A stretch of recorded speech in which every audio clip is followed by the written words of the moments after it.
सुंदर संगम, highly educated, उत्कृष्ट गृहिणी, होममेकर ॲज वेल ॲज होम बेकर, अवघ्या 7 वर्षांमध्ये एका स्मॉल स्केल बेकिंग इंडस्ट्रीमध्ये घवघवीत यश. TV शोज जसे आम्ही सारे खवय्ये, साम TV, होम मिनिस्टर यामध्येही त्यांनी हजेरी लावली आहे. प्रशांत दामले यांच्याबरोबरही त्यांनी एक शो केला आहे. या सर्व कार्यक्रमांच्या लिंक्स मी डिस्क्रिप्शन बॉक्समध्ये टाकत आहे. हा कार्यक्रम आपण शेवटपर्यंत जरूर बघावा अशी माझी इच्छा आहे. अमिताताई खूपच टॅलेंटेड आहेत आणि हा कार्यक्रम सर्वांना प्रेरणादायी ठरेल असा माझा आत्मविश्वास आहे. त्यांना वाचनाची खूप आवड आहे, म्हणून मी त्यांना भेट देण्यासाठी 2 पुस्तकेही घेऊन आली आहे. मुलुंडला राहणाऱ्या अमिता कुलकर्णी यांनी मार्वलस आणि उत्तम रीतीने सजवलेले केक्स बनवणं, वर्कशॉप्स, इव्हेंट्स, हँडमेड सोप्स बनवणं अशा कितीतरी क्षेत्रांमध्ये कॉन्फिडेंटली आणि सक्सेसफुल रीतीने पाऊल टाकले आहे. अमिता या 15 ambitious women at Mommies World for you and me मध्ये सिलेक्ट झाल्या होत्या. किती अभिमानास्पद गोष्ट आहे ही. The best example of women empowerment. चला मग त्यांची इनसाईड स्टोरी जाणून घेऊया. हॅलो प्रेक्षक हो, आज आपण अमिताताई कुलकर्णी यांच्याकडे आलो आहोत. अमिताताई कुलकर्णी यांची ओळख कशी बरं करून देऊ. अमिताताई कुलकर्णी म्हणजे beauty with brain, successful lady. त्यांची माहिती तुम्ही ऐकलीच असेल. आता आपण त्यांच्याशी प्रत्यक्ष संवाद साधून त्यांच्याविषयी जाणून घेऊया. अमिताताई, सर्व प्रेक्षकांतर्फे तुम्हाला नमस्कार. मी Anjali Kanvinde. I am so much excited to meet you because तुमचे जेव्हा सोप्सचे आणि केक्सचे व्हिडिओ मी बघितले तेव्हा I was much impressed and मला तेव्हाच वाटलं की तुमचा इंटरव्ह्यू हा खूपच इम्प्रेसिव्ह होणार आहे, लोकांसाठी इन्स्पिरेशनल होणार आहे. अच्छा, मी माझंच उदाहरण देते, कारण माझ्यासारख्या हाऊसवाईफ्स बेकरी प्रॉडक्ट्स किंवा केक्स बनवणं, ब्रेड्स बनवणं ह्यापासून स्वतःला लांब ठेवतात. बेकरी प्रॉडक्ट्स बनवण्यामध्ये एक कला असते, एक मॅथमॅटिक्स असतं, एक टाईम असतो आणि तुम्हाला सगळे पदार्थ, इन्ग्रेडियंट्स मोजून मापून व्यवस्थित मेजरमेंटने टाकायला लागतात, तरच तो प्रॉडक्ट व्यवस्थित होतो. बऱ्याचशा हाऊसवाईफ स्वतःला ह्या ऑक्युपेशनपासून लांब ठेवतात. पण अमिताताई ह्या बाय प्रोफेशन CA असून इट्स अ हाय प्रोफेशन. त्या ह्या गोष्टी इतक्या सहजतेने करू शकतात. सर्वसामान्य गृहिणी हे बेकिंग सहज आपल्या घरात करू शकते का? सर्व प्रेक्षकांना माझा नमस्कार. मगाशी अंजलीताई माझी ओळख करून देत होत्या तेव्हा अगदी एक मजेशीर वाक्य म्हणाल्या की मी बेकिंगपासून स्वतःला लांब ठेवते किंवा बेकिंग हे अवघड आहे करणं वगैरे. उलट मी सांगू का, भारतीय पाककृतींच्या प्रमाणापेक्षा बेकिंग करणं रिलेटिव्हली खूप सोपं आहे. कारण इन्ग्रेडियंट्स ठरलेले असतात, मोजून मापून घ्यायचे असतात, पद्धती ठरलेल्या असतात, वेळ, टेम्परेचर सगळंच लिखित आहे. आपल्या भारतीय पाककृती बऱ्याचशा प्रमाणात लिखित नाही आहेत, पण इथे सगळं डॉक्युमेंटेड आहे. त्यामुळे तुम्ही दिलेल्या इन्स्ट्रक्शन जर तंतोतंत पालन करणार असाल ना, तर बेकिंगसारखी सोपी कला नाही आहे. आणि बेकिंग ना आनंद देणारी कला आहे, स्ट्रेस घालवणारी कला आहे. तर त्यामुळे ह्या सर्व कारणांसाठी मी बेकिंगबद्दल लहानपणापासूनच पॅशनेट होते. म्हणजे साधारण 8वी-10वीच्या सुमारास मी क्लासेस केले होते बेकिंगचे, 10वीच्या सुट्टीत करतात तसे. आणि कॉलेजमध्ये असताना पण मी ऑर्डर्स वगैरे घ्यायचे.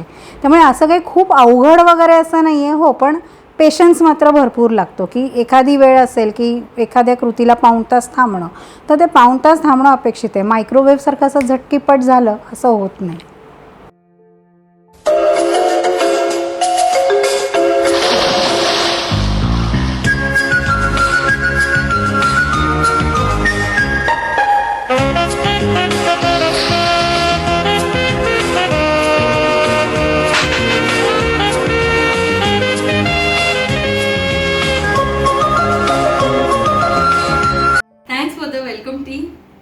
मला एक सांगा की तुम्हाला लहानपणापासून किचनची किंवा असं काही नवीन पदार्थ बनवण्याची आवड होती का?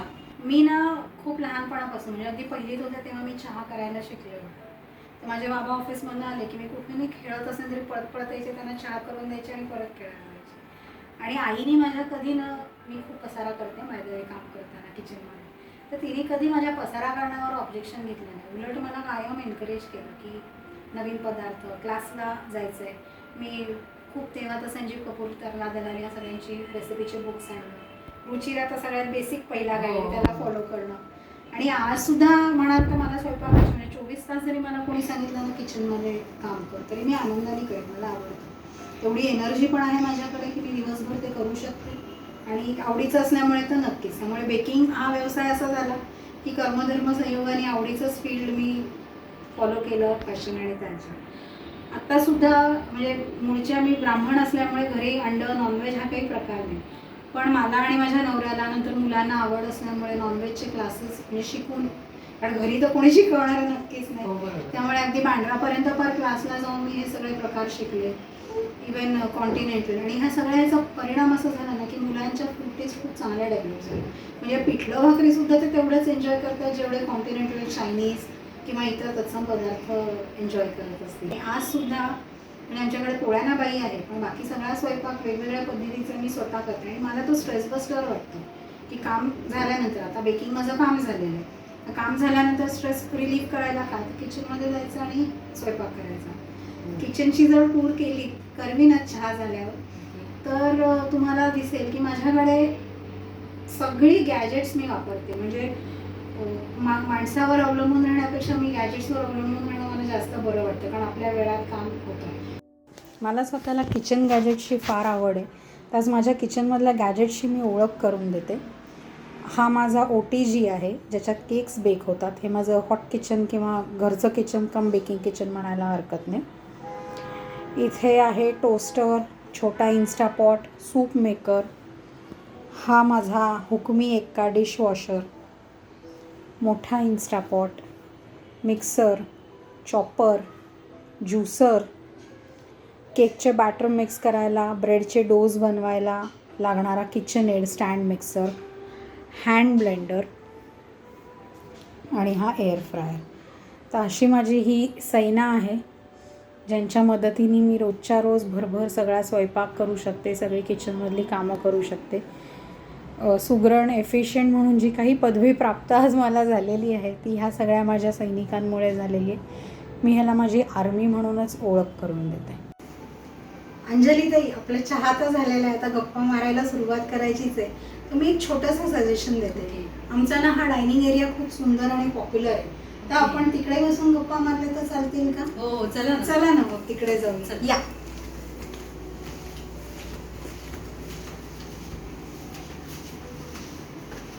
छान आहे.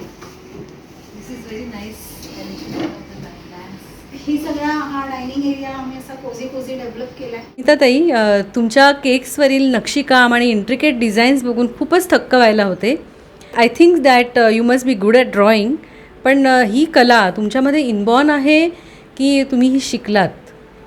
प्रेक्षकांना तुम्ही सांगाल का? केक्स बघितल्यावर साहजिकच आहे अंजली ताई, तुम्हाला आणि प्रेक्षकांना सुद्धा हे वाटणं की मी खूप मास्टर होते ड्रॉइंगमध्ये वगैरे. तर अशी काही परिस्थिती नव्हती. इनफॅक्ट सायन्स जर्नलसुद्धा जी होती ती मी मस्का मारून मैत्रिणींकडनं कंप्लीट करून घ्यायचे. इतकं ड्रॉइंग वाईट होतं. किंवा मेहंदी म्हणा, रांगोळी म्हणा, रांगोळ्या तरी काढायचे पण मेहंदी वगैरे काही फारशी नाही. म्हणजे बऱ्याच जणांना आज माझं पायपिंग स्किल्स बघितल्यावर वाटतं की मी मेहंदी खूप सुंदर काढत असेन, तर तसं नाही आहे. पण हो, ह्या सगळ्या ह्याच्यात आहे ना, जसं मी म्हटलं की बेकिंग सायन्स आहे तसं डेकोरेशनसुद्धा सायन्स आहे. बऱ्याच वेळेला तुम्ही जर बघाल की मी स्पोर्ट्स थीमचे केलेले केक्स असू देत किंवा काही फॉन्डंटचे असतात की ज्याच्यात माणूस आणि त्याच्या रिलेटेड आवडीच्या गोष्टी वगैरे असतात, तर हे सगळं करताना ना स्केल डोक्यात ठेवणं पण महत्त्वाचं आहे. म्हणजे फॉर एक्झाम्पल, माणूस समजा तुमचा एवढा 4 इंची माणूस केला असेल तुम्ही फिगरिन हाताने, तर त्याच्या हातातलं लाटणं पण 4 इंची असून उपयोगाचं नाही ना, त्याच्या हातातलं लाटणं तेवढं छोटं. तर ह्या काही ज्या बेसिक सायंटिफिक गोष्टी आहेत त्या लक्षात ठेवल्या तरीसुद्धा मला असं वाटतं की बऱ्याच अंशी तुम्हाला सिमेट्री जी आहे केकमध्ये ती चांगली साधता येते. आणि पायपिंग स्किल्स जर म्हणाल तर मी प्रॅक्टिस केली. म्हणजे जेव्हा मी ठरवलं की आपल्याला केक्स करायचे आहेत, आपले केक्स दिसायला पण खूप सुंदर दिसले पाहिजे, तर ह्या सगळ्या ह्याच्यात करताना मी बऱ्यापैकी प्रॅक्टिसवर वेळ दिला. म्हणजे मला इथे सांगायचा मुद्दा असा आहे की इनबॉर्न किंवा इनहेरिटेड ट्रेड जरी हा नसला माझा, तरीसुद्धा प्रॅक्टिस करून तुम्ही अचीव करू शकता. म्हणजे there is nothing impossible in this world. फक्त तुमची जिद्द पाहिजे, तुमची विल पॉवर पाहिजे की मला हे करायचं आहे आणि मी हे करू शकेन. थोडक्यात, प्रयत्ने वाळूचे कणरगडिता तेलही गळे. मी जरी बेकिंगपासून स्वतःला लांब ठेवत असेल, अमिताताईंच्या इन्स्पिरेशनमुळे कदाचित मी आता बेकिंगकडे वळू शकते. त्या वर्कशॉपसुद्धा कंडक्ट करतात लोकांना ट्रेनिंग देण्यासाठी. तर आपण त्यांच्याचकडून जाणून घेऊया की कोरोना पिरियडच्या आधी आणि नंतर त्यांनी वर्कशॉप कसे काय कंडक्ट केले? चला तर अंजलीताई, आता नेक्स्ट जेव्हा मी वर्कशॉप ऑर्गनाईज करीन ना, तेव्हा तुम्ही नक्की यायचं आहे. म्हणजे तुमच्या मनात जी बेकिंगबद्दलची भीती आहे ती पूर्णपणे निघून जाईल. असं आहे की जसं मी सांगितलं मगाशी की बेकिंग हे एक सायन्स आहे. रादर मी असं म्हणेन की baking is scientifically presented art म्हणायला हरकत नाही. तर ह्याचे मी वर्कशॉप्स वेळोवेळी कंडक्ट करत असते. करोनाच्या आधीसुद्धा होते आणि करोनाच्या नंतरसुद्धा आणि करोनाच्या दरम्यानसुद्धा. आता दरम्यान तुम्ही म्हणाल मी कसे केले, तर आम्ही ऑनलाईन मी क्लासेस घ्यायचे ह्याचे, झूमवर क्लास, काही तर फ्री वर्कशॉप्स घेतलेले होते. जेव्हा लॉकडाऊन होता तेव्हा लोकांना ना पाव मिळत नव्हते किंवा बेकरीतनं पाव आणायची फार भीती वाटायची. तर त्या दरम्यान मी जवळजवळ एक 80 बायकांचा वर्कशॉप कंडक्ट केला होता की ज्याच्यात माझ्या बरोबरीने 80 बायकांनी पाव बनवले होते. म्हणजे आम्ही दुपारी 2ला सुरुवात केली, संध्याकाळी 5-5:30ला जवळजवळ 80 बायकांचे पाव बनलेले होते. तर ऑनलाईन बघून जर एवढे लोक सहज करू शकतात, मग ही आयडिया घेऊन मी पुढे माझे इतर 1-2 वर्कशॉप जे ऑनलाईन शक्य होतं, तर सगळंच काही शक्य होत नाही की जसं क्रीम वगैरेचे असतात की त्याच्यात मी हात धरून लोकांना शिकवते स्टुडंट्सना कसं करायचं, तर ते वर्कशॉप्स डेफिनेटली पॉसिबल नव्हते करणं मला. पण ज्या रेसिपीज बघून करता येण्यासारखे होते असे 2-3 वर्कशॉप्स मी नक्कीच ऑनलाईन कंडक्ट केले. आणि करोना काळाच्या आधी मात्र आमचे जोरदार वर्कशॉप्स असायचे. म्हणजे अगदी 10-12 स्टुडंट्स एका वेळेला आणि दिवसभराचे वर्कशॉप्स असायचे. बायकांना हा experience learning plus enjoyment and fun असा वाटायचा. मग ह्याच्यातनं मला एक आयडिया आली की प्रत्येकजण काहीतरी डबा घेऊन येण्यापेक्षा I used to organise a lunch in between breaks, की 6 तासाचा वर्ग आहे तर एवढा वेळ सतत बसायची पण आता सवय गेलेली असते. तर 3 तास क्लास झाल्यानंतर मधला एक दुपारचा वेळ लंच असायचा. आणि ह्या लंचचा हेतूसुद्धा असा होता की एकतर आईस ब्रेकिंगही होतं, गप्पा होतात, ओळखी होतात. म्हणजे बेकिंग तर आपण शिकतोच, पण त्याबरोबरीने जर अजून 4 नवीन मैत्रिणी मिळत असतील तर काय हरकत आहे. आणि आज मला सांगायला अभिमान वाटतो की माझ्या स्टुडंट्सचा व्हॉट्सअप ग्रुप आहे. आजच्या घडीला जवळजवळ 100 स्टुडंट्सचा हा ग्रुप आहे. आणि मी ह्याला ग्रुप म्हणणार नाही, मी ह्याला माझी फॅमिली म्हणते, जी अडीअडचणीला एकमेकींना प्रश्न विचारण्यापासून मदत करण्यापर्यंत सगळीकडेच कार्यरत आहे म्हणतो त्यातला प्रकार. आणि त्याबरोबरीने त्या वर्कशॉपला जी केटरिंग देणारी होती तिनेसुद्धा बिझनेस माझ्या क्लासच्या बरोबरीने सुरू केला आणि आज तिचा स्वतःचा केटरिंगचा व्यवसायसुद्धा चांगला चाललेला आहे. एकच प्रकारचा क्लास नव्हता, कपकेकचा क्लास होता, ब्राउनी होता, टी टाईम केक्स होते आणि क्रीम केक्स होते, फॉन्डंट केक. तर इट वॉज फन. म्हणजे जसे आपण स्पाला जातो की नाही आणि रिफ्रेश होऊन येतो, तो अनुभव ह्या क्लासमध्ये आम्हाला मिळाला. म्हणजे मलाही स्वतःला. आणि मी क्लास सुरू करायचा मुख्य हेतू शिकवणं जरी असला तरी त्याचबरोबर मी नोकरी करत होते 13 वर्ष. तर नोकरी सोडताना माझ्या मनामध्ये फक्त हीच होती की इतक्या लोकांना रोजच्या रोज भेटायची, इंटरॅक्ट करायची सवय.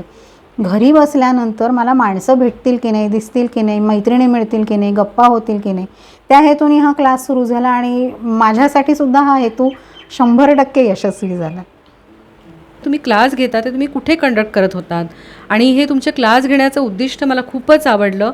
आणि ही तुमची जी फॅमिली तयार झाली आहे ती दिवसागणिक वाढतच चालली आहे का?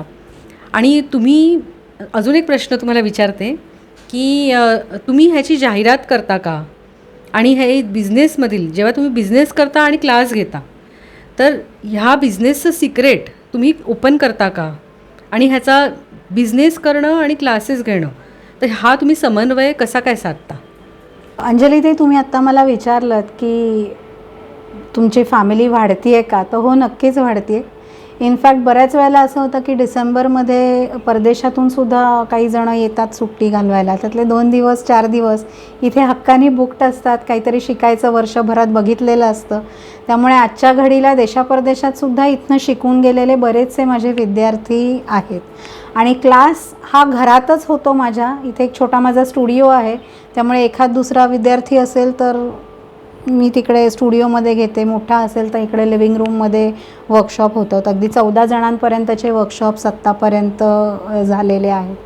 दुसरं असं की मी ऑर्डर्स जरी घेत असले आणि वर्कशॉप जरी घेत असले तरी माझ्या ज्या ऑर्डर्सच्या रेसिपीज असतात, बिझनेस रेसिपीज, त्याच रेसिपीज मी स्टुडंट्सना शिकवते. म्हणजे ह्याच्यात असं 19-20 नसतं की अरे ही मी हातची सिक्रेट राखून ठेवली.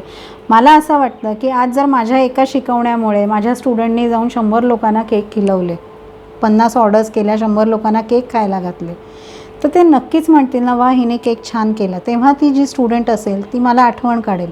हेच जर मी सांगतानाच थोड्याशा माहिती राखली, त्यांचे केक फसले, तर त्यांचा काय विश्वास राहणार आहे गुरु म्हणून माझ्यावर. समजा मी एखादी रेसिपी जर टाकत असेल तर डोळे झाकून मी दिलेल्या प्रमाणात लोक रेसिपी करतात. टी व्हीवर, यूट्यूबवर कुठली तरी रेसिपी वाचतो आणि मग ती रेसिपी वाचताना असं होतं की थोड्याच प्रमाणात आपण करून बघावी.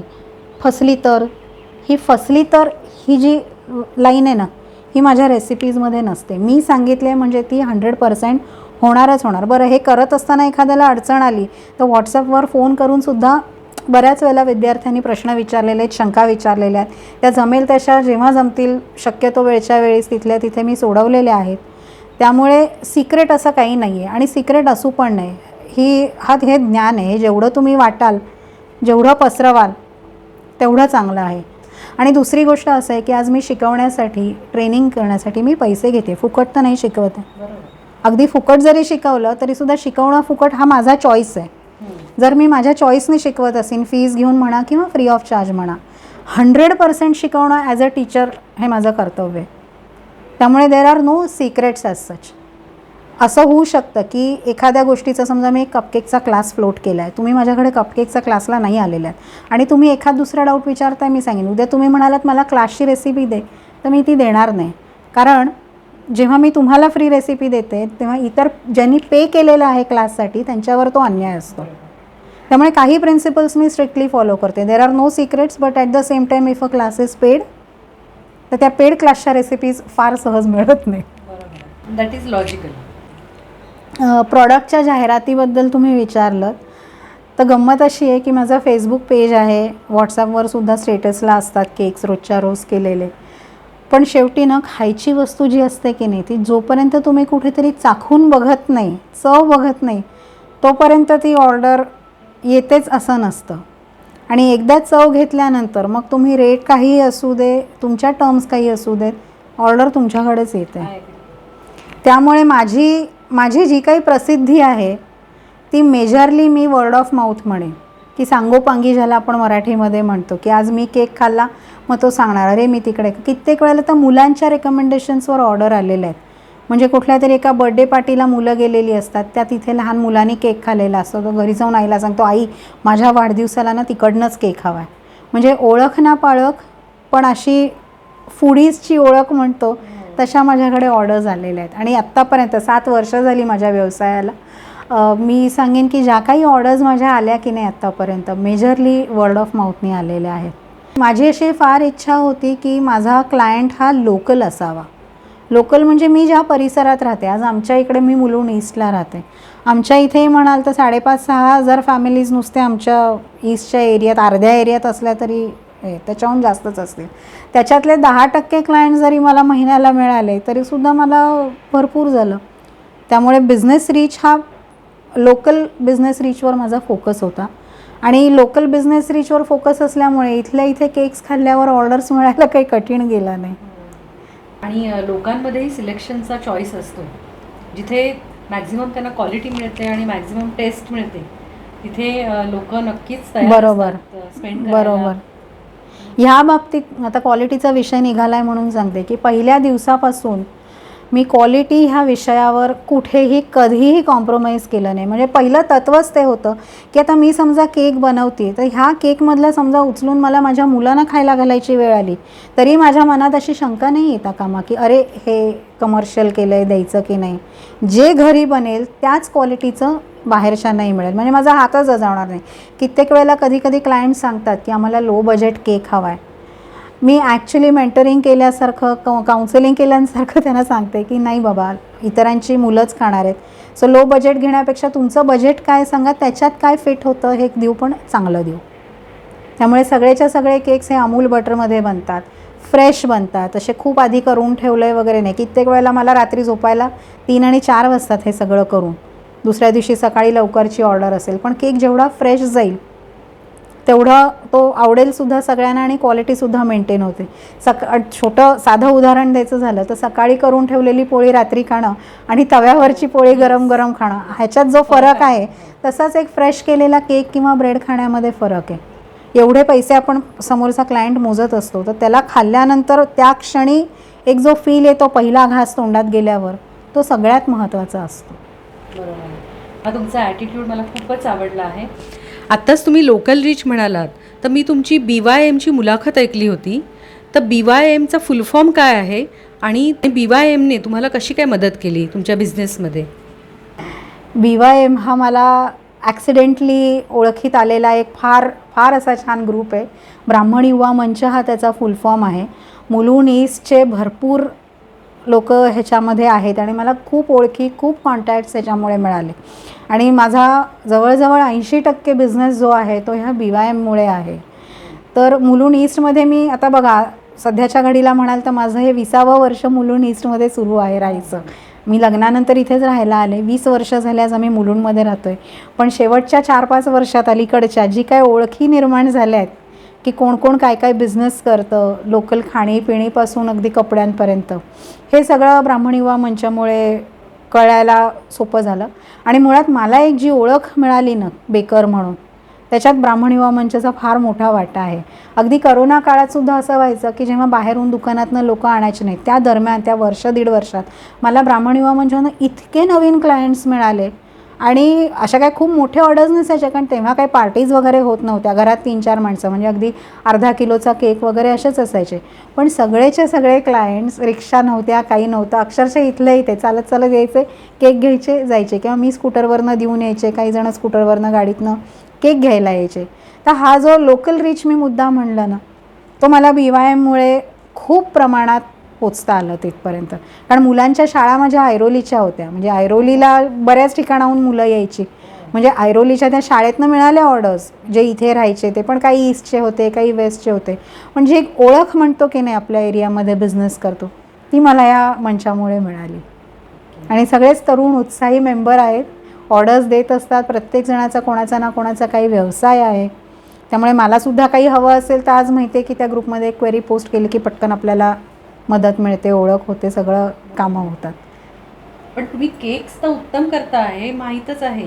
तुम्हाला केक्सच्या खूप ऑर्डर मिळतात आणि एक मी तुमचा व्हिडिओही बघितला होता की तुम्ही पुष्कळ केक्स एकाच वेळेला पॅक केले होते. तर एवढ्या ऑर्डर्स तुम्हाला मिळतात? हो, असतात ना. आता कोविडच्या ह्याच्यात पार्टीज बंद होत्या म्हणून, पण जेव्हा कोविड नव्हता त्या दरम्यानच्या काळामध्ये तर रिटर्न फेवर्स, रिटर्न बॉक्स जे असतात त्याच्यामध्ये बेक्ड गुडीज म्हणा, ख्रिसमस प्लम केकच्या ह्याचा, तर त्या प्लम केकच्या ह्याच्यामध्ये ह्या वर्षी तर अगदी धूम मचालो म्हणतो तसा प्रकार झालेला होता की हो, खूप होते. की मागच्या वर्षी साधारण कसं असतं, प्लम केकचं तुम्ही 5 किलोचं जर फ्रूट सोक केले, वर्षभर रममध्ये ते सोक करून ठेवावे लागतात, तर तुम्हाला 10 किलो ते 12 किलोचे केक्स विकता येतात. मागच्या वर्षी म्हणजे सुरुवात जेव्हा ह्याची झाली तिथे इतकी मजेशीर आहे की मी पहिल्यांदा घरच्यासाठी म्हणून अर्धा किलो भिजवलं आणि त्याचा अर्धा किलोचे 1-1.5 किलोचे 2-3 केक झाले. एक घरी, एक आईकडे, असा करून एक होता. मग कोणीतरी विचारलं ऑर्डर घेशील का, तर एक तयार होता तो मी दिला. म्हणजे ह्या वर्षी मी 20 किलोचे प्लम केक्स विकले. जो बॉक्स तुम्ही बघितलेत सगळे ते त्या प्लम केकच्या पॅकिंगचे होते. म्हणजे कोविड काळात सुद्धा मोठ्या प्रमाणामध्ये ह्या ऑर्डर्स चालू होत्या.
आणि मी फेसबुकवर तुमची सोपची पण लिंक बघितली.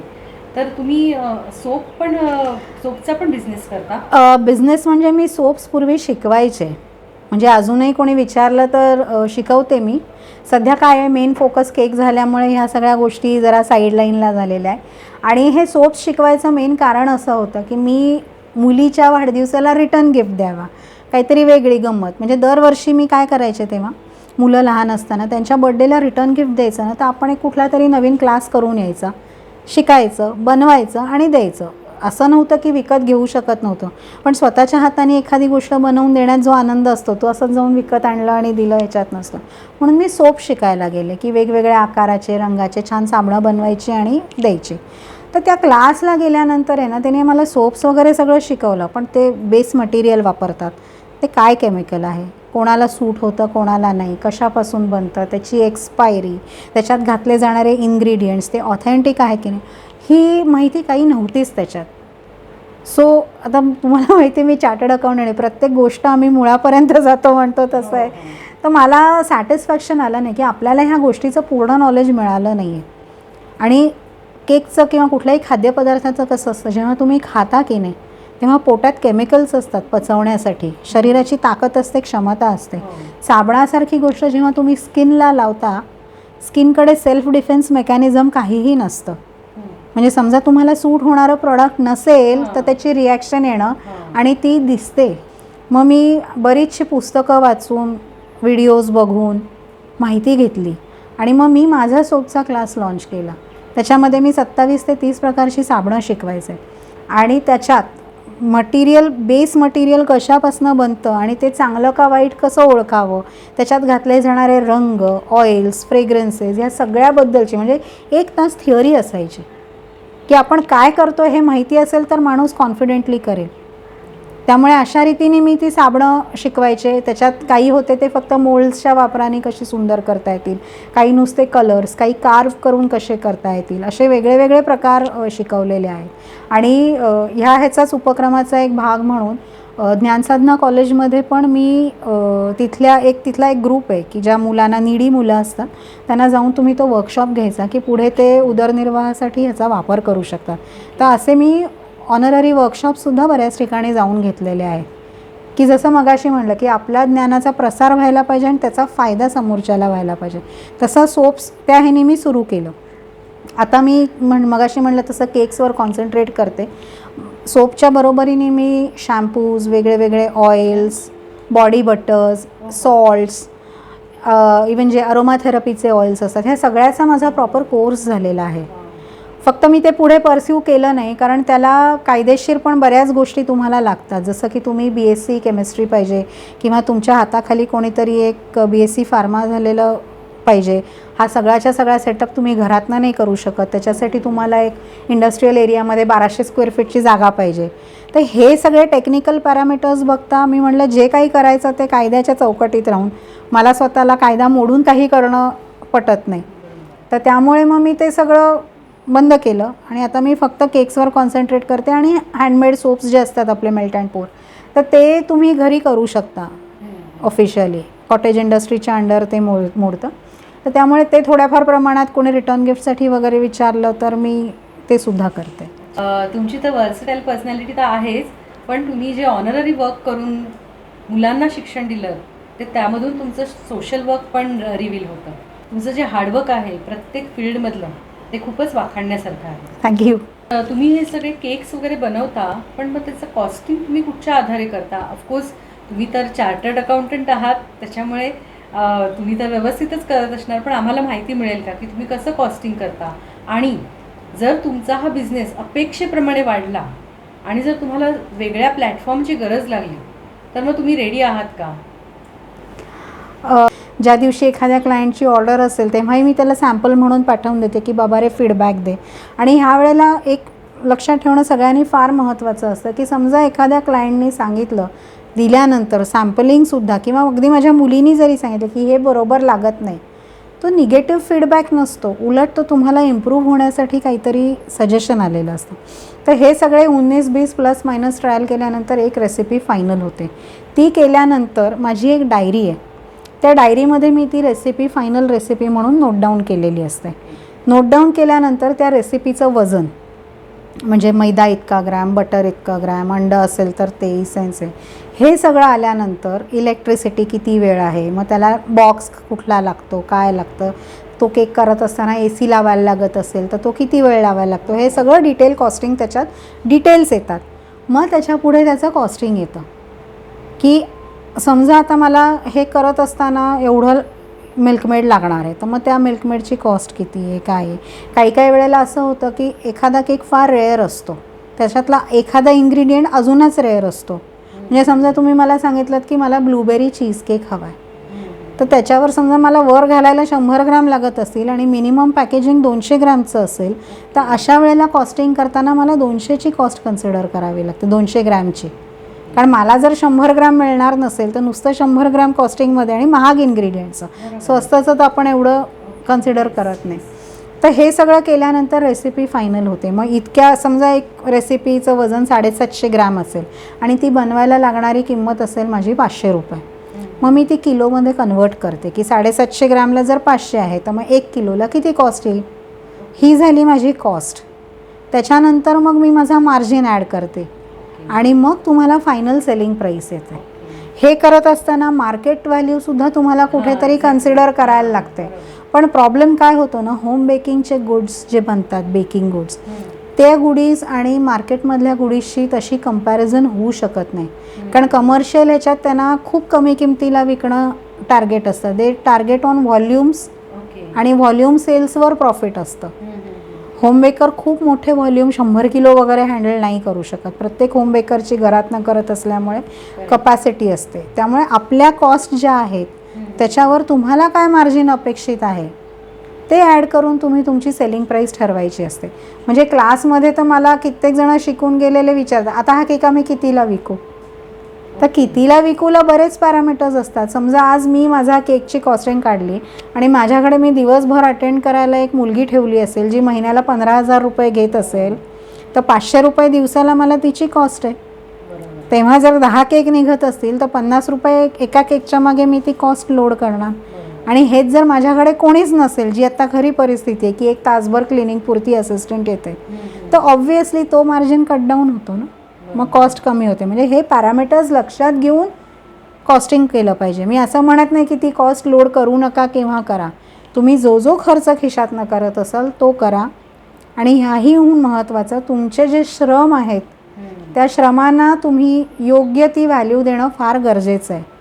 असं नाही होता कामा. कित्येक मी बेकर्सचं बघितलेलं आहे की कॉम्पिटिशन मार्केटमध्ये 900 रुपयाला चॉकलेट केक आहे तर मी 600ला विकेन, 700ला विकेन. At times you end up feeding your clients. Profit तर सोडा, तुम्ही तुमच्या खिशातनं पैसे घालत असता. Because quality also matters. हां, म्हणजे तेही चांगली क्वालिटी वापरून, पण शेवटी ती क्वालिटी मार्केटची आणि ही वेगळी असते, घरगुती क्वालिटी असते. मग तुम्ही कॉस्ट टू कॉस्ट मॅच करायला गेलात तर क्वालिटी ती आहे का बघा. क्वालिटी तर घरची एनी टाईम बेटर असते. आणि हे ते जाणून बुजून करत नाहीत. बऱ्याच वेळेला ना जो एक मॅथमॅटिकल ॲक्युमेंट ज्याला आपण म्हणतो कॅल्क्युलेशनचा, तो नसतो. त्यामुळे जेव्हा मी क्लासेस कंडक्ट करते ना तेव्हा त्याच्या बरोबरीने कॅल्क्युलेशन कसं करावं हे सुद्धा सांगते. कारण हाही भागच आहे ना शिक्षणाचा. खूपच छान माहिती सांगितली आणि सर्व बायकांना किंवा सर्व प्रेक्षकांना ही माहिती खूपच उपयुक्त ठरेल अशी मी आशा करते. मगाशी तुम्ही म्हणालात इच्छेप्रमाणे बिझनेस एक्सपांड झाला तर तो होतोच आहे.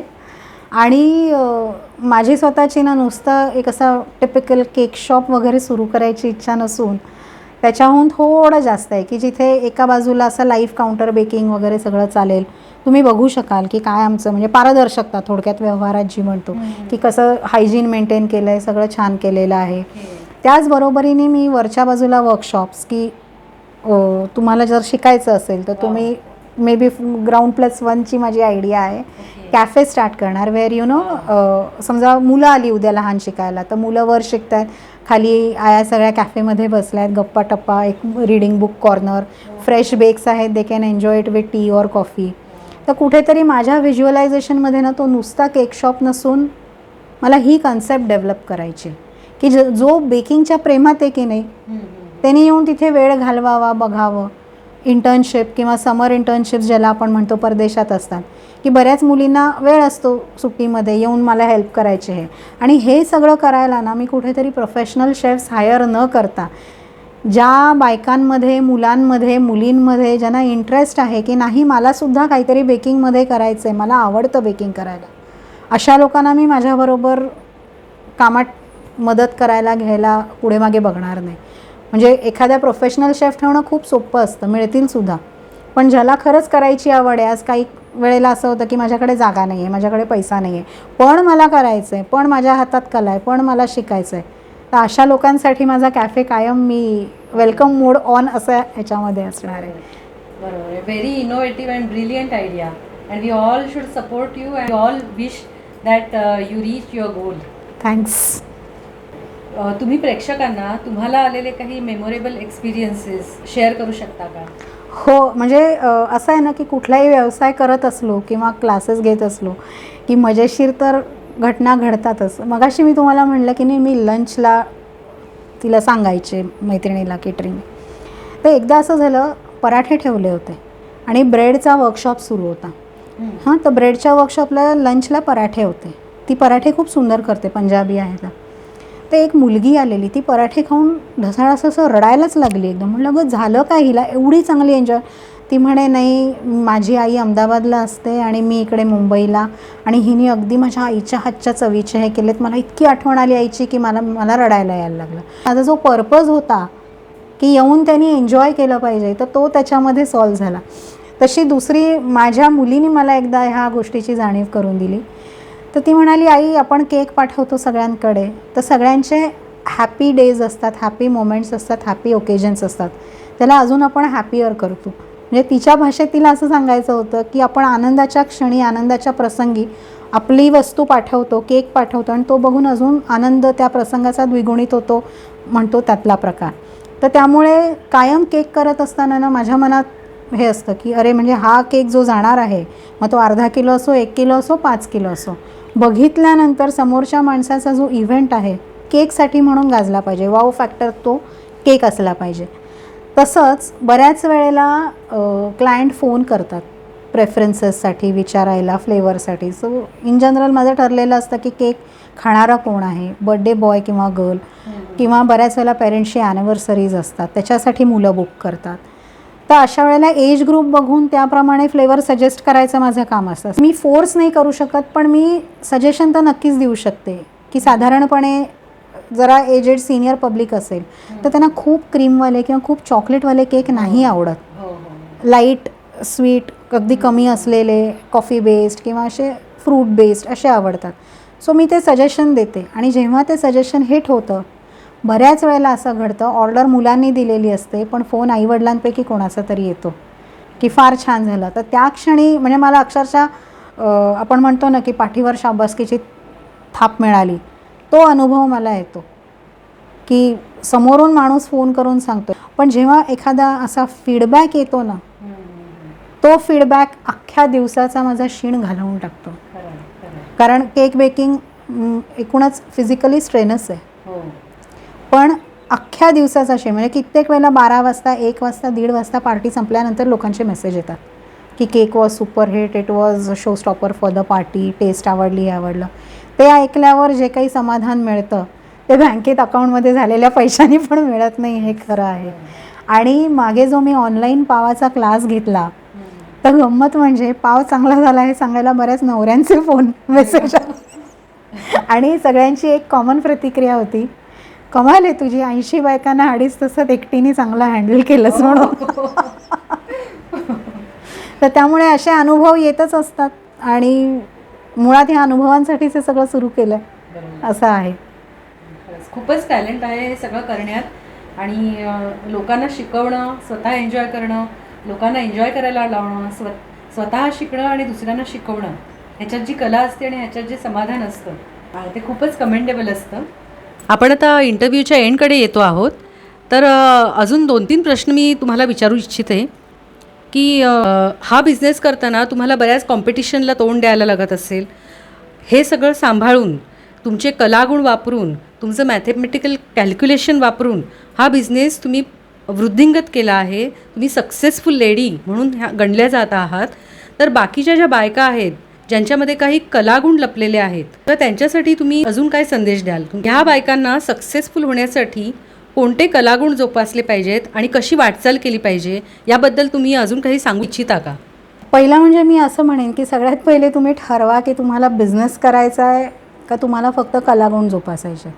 म्हणजे त्या कलेच्या आधारावर तुम्हाला बिझनेस नक्कीच करता येईल, पण तो तुम्हाला करायचा आहे की नाही. करायचा असेल तर मग व्यावहारिकरित्या काही वेळेला तुम्हाला स्ट्रिक्ट राहावं लागतं. म्हणजे आता समजा एखादी मी माझं उदाहरण देते की मी माझा बिझनेस घरून सुरू केला, तर मला पहिले ऑर्डर्स येणार कुठनं? माझे नातेवाईक, माझे मित्रमंडळी. तर दरवेळेला असं बनवून देताना मला वाटायचं अरे ह्याच्याकडनं कुठे पैसे घ्यायचे, हा तर आपल्या घरचा आहे, हा असा आहे तसा आहे. पण नंतर म्हणलं सुरुवातीला जर ह्याच सर्कलमधून ऑर्डर येणार असतील तर मी पैसेच नाही घेतले तर मी असेच करून दिलं असं होईल. मग मी ठरवलं की नाही, आता आपण प्रोफेशनली हे करायचं, जसं ऑर्डर असेल तशी करायची. मला तेव्हा मलाच गिल्ट यायचा की अरे कुठे पैसे घ्यायचे घरातल्यांकडनं. मग मी तेव्हा काय करायचे, त्यांची जी ऑर्डर असेल ती द्यायची, त्याबरोबर एक्स्ट्रा दुसरं काहीतरी बनवून द्यायचं. मग त्या अशा ह्यानी माझा गिल्टही कमी व्हायचा, कारण फायनली पैशाचं सोंग तुम्हाला आणता येत नाही बिझनेसमध्ये, or you have to put your own money. मला तोही प्रश्न नव्हता, पण जर मी बिझनेस करत असेल तर मी तो राईट सेन्समध्ये केला पाहिजे. मग माझे कितीतरी नातेवाईक क्लासला जरी आले तरीसुद्धा सगळेजण फी भरून आले. आणि touchwood but I am very lucky की माझ्या इनिशियल ऑर्डर्स, म्हणजे आज मी अक्षरशः या माध्यमातून त्या सगळ्यांना थँक्यू म्हणेन की माझ्या ज्या इनिशियल सगळ्या ऑर्डर्स झाल्या ना, त्या माझे मित्रमैत्रिणी, माझ्यावर विश्वास ठेवणारे सगळेजण, नातेवाईक, अशा यांच्याकडनं ऑर्डर्स झाल्या. आज त्यांनी ऑर्डर्स दिल्या नसत्या तर अजून केकचा प्रसार झाला नसता, लोकांनी खाल्ले नसते. असं जर निपुणता म्हणाल तर पहिल्या प्रथम काय वरनं आलो आपण तेव्हापासून आपल्याकडे कुठले स्किल नसतात. तसंच 5 वर्षापूर्वी जेव्हा 7 वर्षापूर्वी मी केक सुरू केले करायला, तर ते आज तुम्हाला जेवढे सुंदर दिसत आहेत ना तेवढे नव्हते. चवीला असतील पण प्रेझेंटेशनमध्ये, फोटो काढण्यापासून बऱ्याच गोष्टी मी सुद्धा शिकते, अजून शिकते. मी अजूनही दरवर्षी कुठले तरी नवीन क्लास करते, नवीन प्रॉडक्ट लॉन्च करते, फोटोग्राफीचे स्किल माझे इम्प्रूव्ह करायचा प्रयत्न करते. मायनस माझ्यातही बरेच आहेत, पण तो मी ओव्हरकम करायचा प्रयत्न करत असते. तर ह्या सगळ्या ह्याच्यामध्ये कुठेही मला माझ्या फॅमिलीकडनं डिस्करेज केलं नाही कोणी, क्लायंट्सनी सुद्धा, की चांगल्या गोष्टी तेवढ्या त्यांनी सांगितल्यामुळे मला सतत प्रोत्साहन मिळत गेलं. समजा मी आज तुम्हाला एक केक दिला आणि तुम्ही त्याच्यातलं चांगली टेस्ट न बघता म्हणाल अरे हा काय रंग, हे काय फिनिशिंग, इकडून हे झालं नाही, तर दुसरा केक करायची माझी हिंमत तरी होईल का? नाही होणार. तर असंच मला सांगावंसं हे वाटतं की आज जर तुमच्या आसपास करोना काळात बरेच जण असे आहेत की नोकऱ्या गेल्यामुळे छोटे व्यवसाय सुरू केलेले आहेत, त्याला दुसऱ्या भाषेमध्ये सपोर्ट, ज्याला व्होकल फॉर लोकल जे म्हणतात त्या ह्याच्यामध्ये, तर आज तुमच्या आसपास जर कोणी कुठला व्यवसाय सुरू केला असेल ना, मग तो अगदी बटाटे वडे पोहे करण्याचा असू दे किंवा कुठला तरी ऑनलाईन रिसेलिंगचा असू दे, थोडं प्रोत्साहन तुमच्याकडून त्यांना द्या. छोट्या छोट्या ऑर्डर्सनी सुद्धा ना, मी माझ्यावरनं सांगते की एक छोटी ऑर्डर मिळाल्यावरचा जो आनंद आहे, आज मी अनेक मोठ्या ऑर्डर करते, पण त्यावेळेला जो छोट्या ऑर्डर्सचा आनंद होता तो आजही माझ्या लक्षात आहे. एकतर एनकरेजमेंट झालं. दुसरं, आता जर तुम्ही बिझनेस सुरू करत असाल तर जो व्यवसाय आपण करणार आहोत की नाही, त्याचे सगळे techniques, basic knowledge, right from costing, ingredient, sourcing, सगळं तुम्हाला माहिती असणं अपेक्षित आहे. कस्टमरला काय हवं आहे हे जाणून घ्या, बोला. म्हणजे आता समजा एखादा जण खाण्याची ऑर्डर करत असेल आणि त्याला पावभाजीची ऑर्डर आली, तर तुमच्या घरात तिखट खातात का कमी तिखट, हे बेसिक प्रश्नसुद्धा विचारणं गरजेचं आहे. तर त्यामुळे तुम्ही जेवढं कस्टमरला जाणून घ्याल तेवढं तुम्हाला त्यांच्या ऑर्डर्स पूर्ण करणं जास्त बरं पडेल. आणि आळस करू नका, हे सगळ्यात महत्त्वाचं. म्हणजे there is no shortcut to success. Even I have worked really hard to reach where I am. पण आज मी जे काही आहे मी खूप मेहनत करून केलेलं आहे की एक वेळेला असं होतं. तर रिसेंट एक्झाम्पल सांगते. मी मागच्या दिवाळीच्या वेळेला बकलावाज लॉन्च केले. त्या बकलावाच्या एवढ्या ऑर्डर झाल्या की मला केकचं बाजूला ठेवून मला बकलावाजवर कॉन्सन्ट्रेट करायला लागलं. कित्येक वेळेला आज ऑर्डर दिली आहे, क्लायंटनी खाल्लं, मला परत उद्याला हवं आहे. आता नवीन आपण एखादं लॉन्च करत असल्यावर शक्यतो मी क्लायंटला कुठल्याही गोष्टीसाठी नाही म्हणत नाही. मग मी कित्येक वेळेला रात्री 2-3 वाजेपर्यंत जागून ऑर्डर्स पूर्ण केल्या. बकलावाज म्हणजे तुम्ही काय?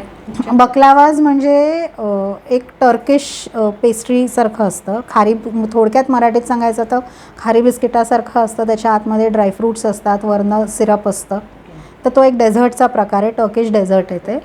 आणि फार प्रीमियम डेझर्ट आहे. म्हणजे US ला वगैरे तर गिव्हअवेज जे असतात वेडिंग्जना वगैरे त्याच्यामध्ये वापरले जातात.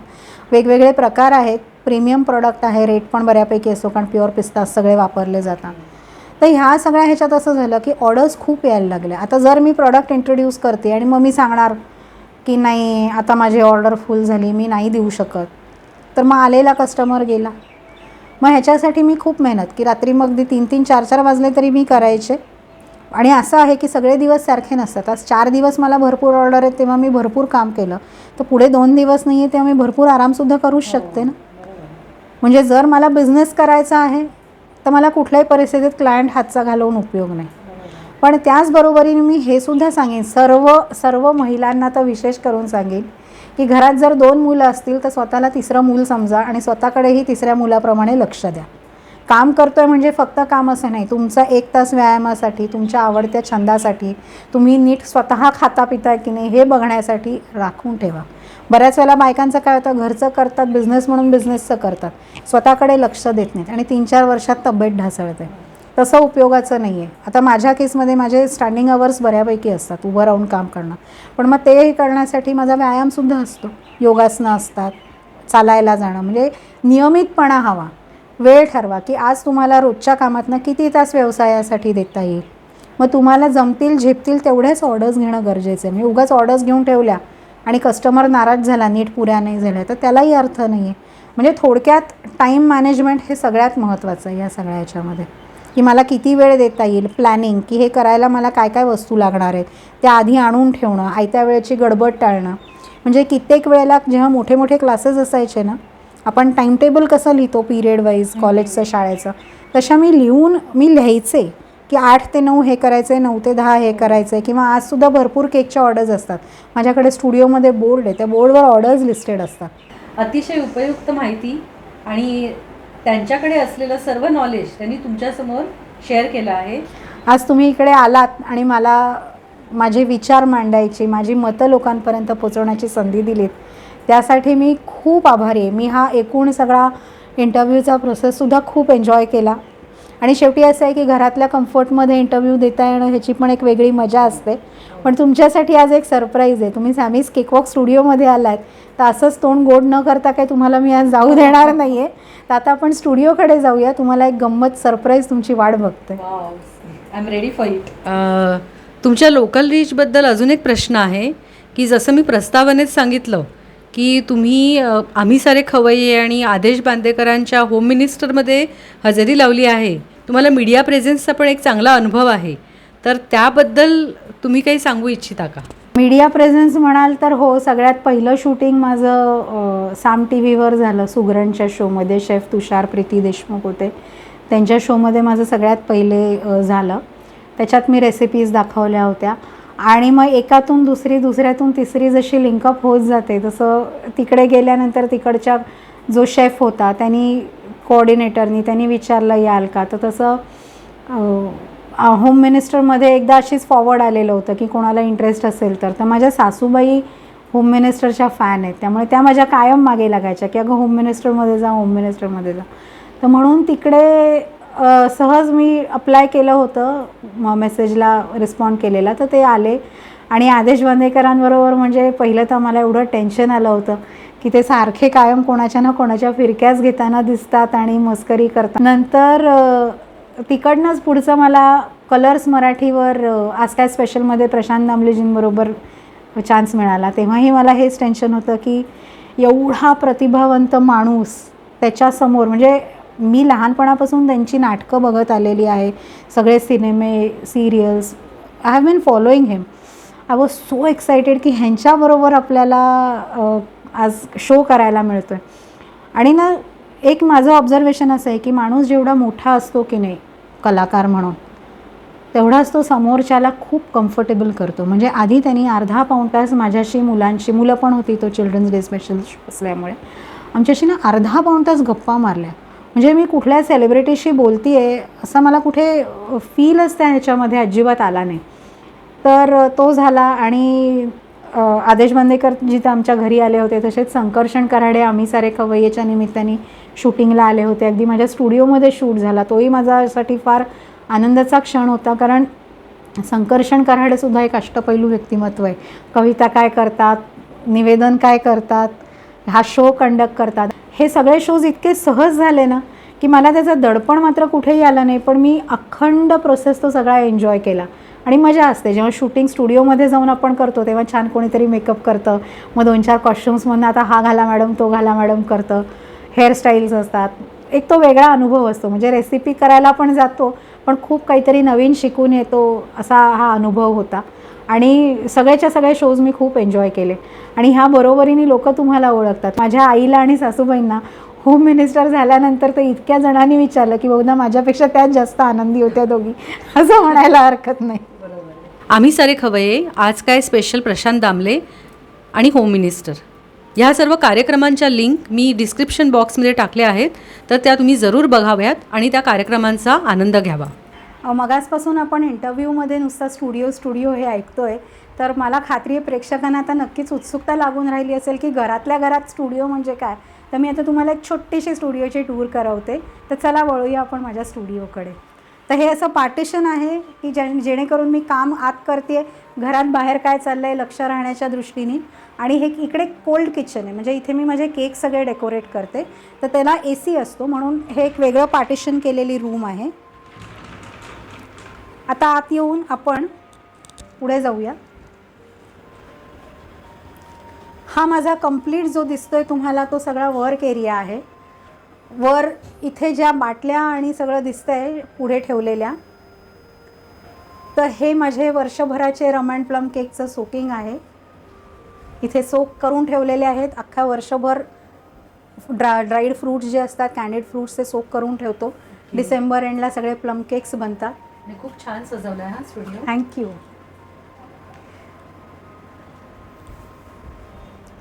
स्टुडिओ असा हवा की बघितल्यानंतर केक खावा, इन्स्पिरेशन वाटावं म्हणून खास रेनबो केकचा बॅकड्रॉप घेतलेला आहे या ह्याच्यामध्ये.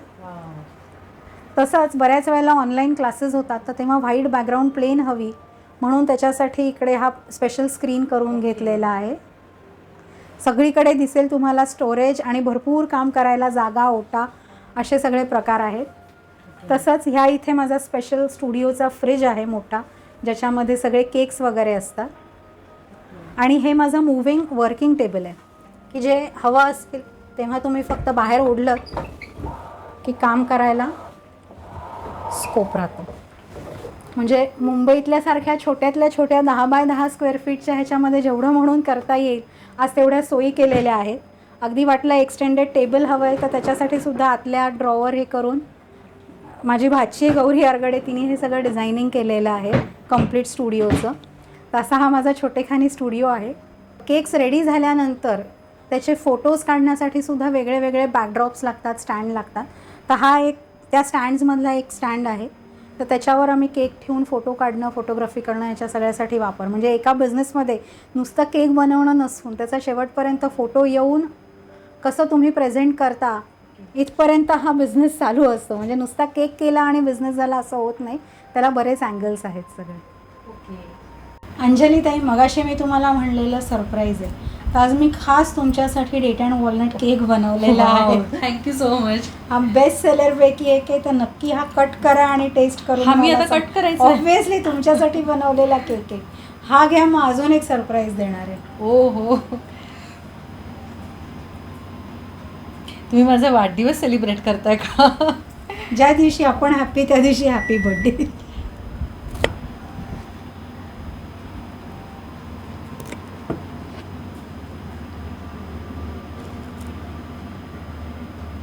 माझ्या हातून तुम्हाला खायला पाहिजे. मी भरवणार आहे तुम्हाला. ओ हो, म्हणून तर तुम्हाला कट करायला सांगितलं.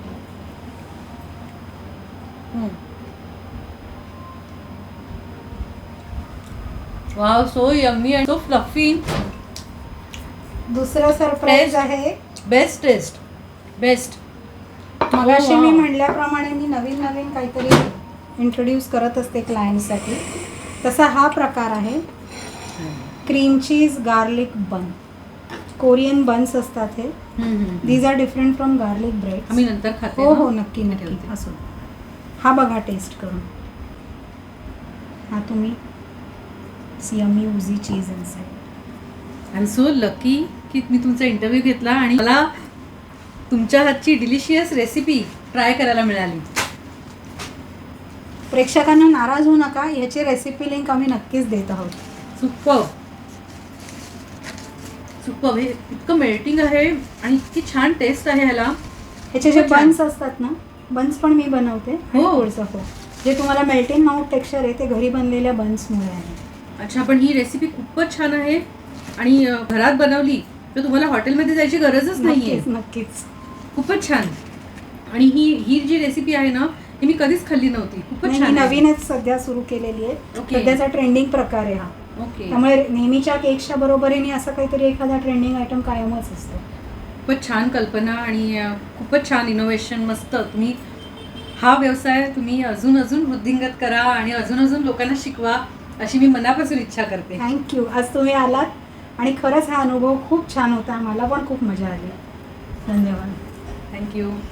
ह्या ज्या क्रीम चीज गार्लिक बनमध्ये क्रीम आतून इतकं छान भरलं आहे की क्रीम कोणता आणि पाव कोणता ते समजतच नाही आहे. मीन्स हे होमोजिनियसली मिक्सअप झालं आहे आणि त्याची टेस्ट पण खूप सुंदर आहे. ह्या ज्या रेसिपीज त्यांनी बनवल्या आहेत त्याची टेस्ट खूप अप्रतिम आहे, खूप युनिक आहे आणि ती मला खूपच आवडली आहे आणि मला असं वाटतं की मी सुद्धा यांच्या क्लासला जॉईन करावं. आजचा हा इंटरव्ह्यू खूपच छान झाला आणि अमिताताईंशी ओळख झाल्यानंतर मला जो छान अनुभव आणि त्यांचे एक्सपिरियन्स मिळाले आणि हे एक्सपिरियन्स तुम्हालाही माझ्याबरोबर मिळाले याचा मला खूप आनंद होत आहे. तुमच्या ज्या प्रतिक्रिया आहेत त्या कमेंट बॉक्समध्ये नक्की कळवा. अमिताताईंची इनसाइड स्टोरी आता तुम्हाला सर्वांना माहीतच झाली आहे आणि तुम्ही खूप प्रभावित झाला आहात अशी मी आशा करते. एक ह्या मुलाखतीची आठवण म्हणून ही 2 पुस्तकं मी त्यांना देऊ इच्छिते. एक पुस्तक माझ्या सासऱ्यांनी 85व्या वर्षी लिहिलं आहे आणि एक पुस्तक माझ्या शाळेच्या प्रिन्सिपलनी वयाच्या 85व्या वर्षी जेव्हा त्यांनी PhD केली तेव्हा त्यांनी हे पुस्तक लिहिलं आहे. तर ही पुस्तकं ह्यांना भेट म्हणून देण्यासाठी मला खूप आनंद होत आहे. ही पुस्तकं तुम्हाला थँक्यू. मला वाचायची आवड आहेच, त्यामुळे माझे पुढचे दिवस छान जातील. 4-5 वाचून. थँक्यू. आज माझ्याकडे तुम्ही आलात, मगाशी केक कट केला. आता घरचे व्हिडिओ बघतील आणि केक मागतील तर नक्की तुम्हाला टेस्टला त्यांना माझ्या घरचे खूप खुश होणार आहेत हा केक बघून आणि त्यांच्याकडून खरंच खरंच खरंच खूप थँक्यू. मला कळवा आवडला की नाही. येस, नक्की नक्की. थँक्यू. थँक्यू.